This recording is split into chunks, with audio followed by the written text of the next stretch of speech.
उस आदमी मोहित ने अब राजवीर से कहा, डेविल, मुझे माफ कर दो।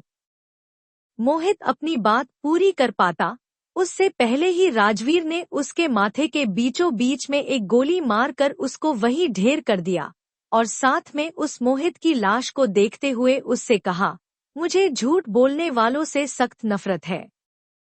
अपनी बात कहकर राजवीर ने अपने पर्सनल बॉडीगार्ड देव से कहा, बनारस शहर में ही कहीं फेंक दो इसको और कल के हर न्यूज चैनल पर इसकी ही फोटो आनी चाहिए, क्योंकि मेरे दुश्मनों को भी तो पता चलना चाहिए कि मुझसे उलझने वालों का क्या हाल करता है ये राजवीर सिंघानिया। अपनी बात कहकर राजवीर को एक बार फिर से उसकी आंखों के सामने रूही की वो डरी सहमी आंखें दिखाई देने लगी और जिसके बारे में वो तब से सोच रहा था जब से उससे मिलकर आया है। राजवीर ने अपनी बात कही ही थी कि अब उसके दोस्त अभय ने राजवीर से कहा, तो अब कल दिल्ली वापस चले।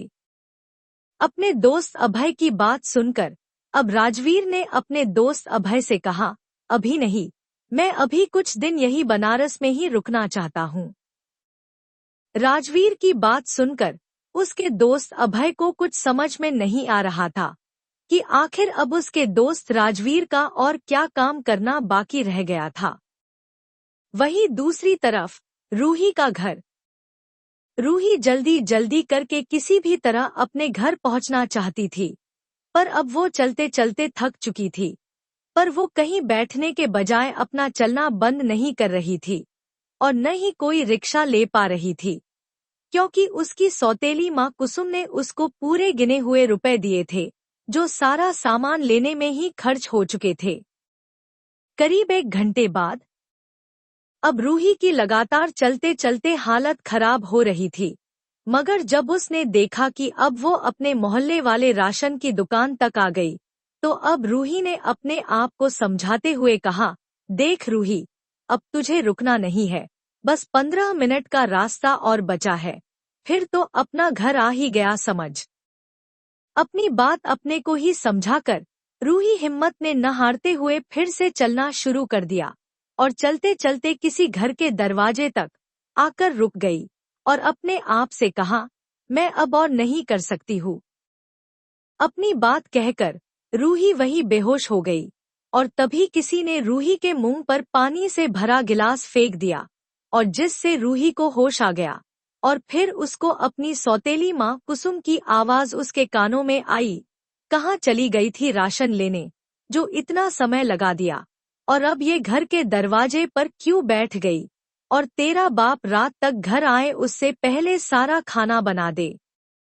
अपनी सौतेली माँ की बात सुनकर और उनके द्वारा पानी फेंके जाने से रूही को होश आ चुका था और वो फिर जैसे तैसे उठने की कोशिश करने लगी, पर उससे उठा नहीं जा रहा था। तभी किसी ने उसको उठने में मदद करने के लिए अपना हाथ आगे बढ़ा दिया। रूही ने जब उस लड़के के हाथ की देख हैरान रह गई कि आखिर ये कौन हो सकता है, पर जब उसने उस लड़के को देखा तो 2 कदम पीछे हट गई, क्योंकि वो लड़का उसके मोहल्ले का वो गुंडा था जो उसके पीछे तब से पड़ा हुआ था जब वो 10वीं कक्षा में पढ़ती थी,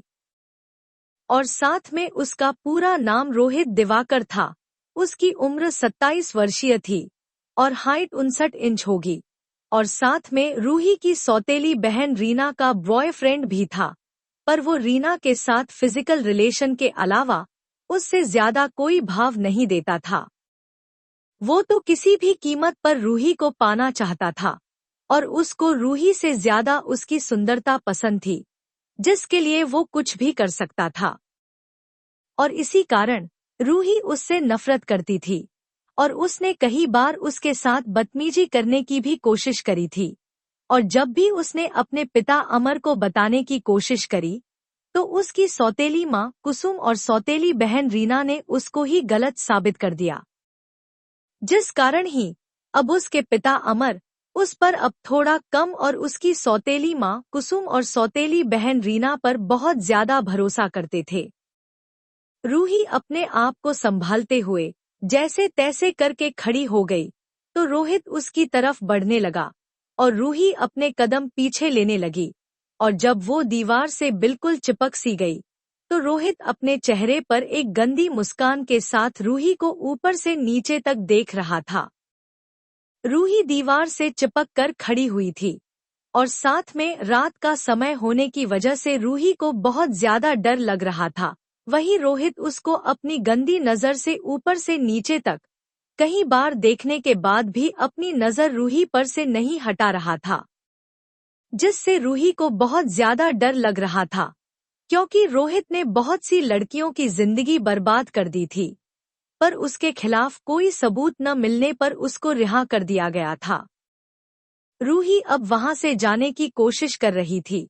तो रोहित ने अपने एक हाथ से रूही का रास्ता रोक लिया और जिससे अब रूही डर से कांप रही थी। और अब रोहित ने रूही के कान के पास जाकर उससे कहा, आज तो चांद खुद नीचे उतर आया है, पर जानती तो होगी ही कि चांद पर भी दाग है, तो फिर तुम कैसे बिना किसी। रोहित अपनी बात पूरी कर पाता उससे पहले ही रूही अपनी पूरी ताकत से उसको धक्का दे दिया, जिससे वो पीछे नाली में गिर गया। और ऐसा इसलिए भी हुआ क्योंकि रोहित का सारा ध्यान रूही की फिगर को देखने में था, और जिसका फायदा उठाकर रूही ने उसको धक्का दे दिया। जब रोहित नाली में गिर गया तो रूही जल्दी से अपना राशन और सामान का थैला उठाकर डरते हुए अपने घर के अंदर जल्दी जल्दी जाने लगी और साथ में अपने घर का दरवाजा पर कुंडी भी लगा दी, जिससे रोहित उसका पीछा करते हुए उसके घर में अंदर न घुस जाए।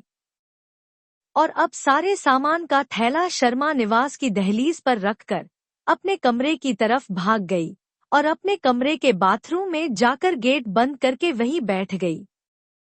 और अब रोते हुए अपने बाके बिहारी भगवान से शिकायत करते हुए कहने लगी, ये बाके बिहारी भगवान, मैंने ऐसा भी कौन सा पाप किया है जिसकी मुझे इतनी बड़ी सजा दे रहे हो। पहले वो रोहित कम था जो अब आपने मुझे उस शख्स राजवीर से मिलवा दिया, और क्यों उस शख्स राजवीर ने मेरे साथ इतने सारे लोगों के सामने बदतमीजी करी। अपनी बात कहकर अब रूही रोने लगी और उसको कुछ भी समझ में नहीं आ रहा था कि आखिर उसके साथ ही सब बुरा क्यों करते थे, जबकि उनसे आज तक किसी के साथ बुरा करना तो दूर, उनके साथ कभी बुरा व्यवहार तक नहीं किया था। फिर ये सब लोग उसके साथ ऐसा क्यों कर रहे थे। कुछ देर बाद रूही की सौतेली माँ कुसुम अब अपने कमरे से बाहर आई तो उसने देखा कि उसकी सौतेली बेटी रूही ने अभी तक तो न राशन अपनी जगह पर रखा था और न ही बाकी सामान को, जिसे देख रूही की सौतेली माँ कुसुम का पारा चढ़ गया और अब वो अपनी सौतेली बेटी रूही का नाम चिल्लाने लगी, रूही रूही। जब रूही ने अपनी सौतेली माँ कुसुम की बात का कोई जवाब नहीं दिया तो अब उसकी सौतेली माँ कुसुम ने अपने आप में बड़बड़ाते हुए कहा, कहाँ मर गई है ये करमजली।